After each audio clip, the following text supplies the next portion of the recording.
Hello everyone, nandito po tayo ngayon sa Barangay Tesa Bungabo, Nueva Ecija. Bali, ito po yung bahay ni Lola Ninit since 1980 pa itinayo. Bali, marami nang dumaang bagyo, kalamidad at baha, pero patuloy pa rin siyang hindi nasisira.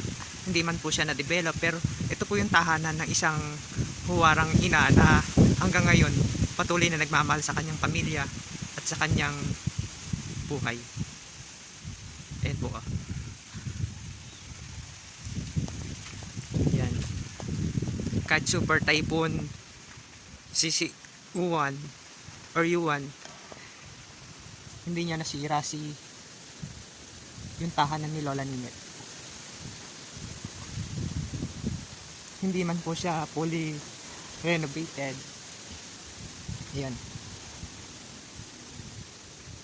Diyan namumuhay yung lola ko na masaya at payapa sa piling ng bahay niyan. Hindi man nag-iisa man siya sa buhay, pero patuloy po siya nangangarap. Yan. Medyo natumba nga lang yung ibang mga puno ng saging na kanyang tanim.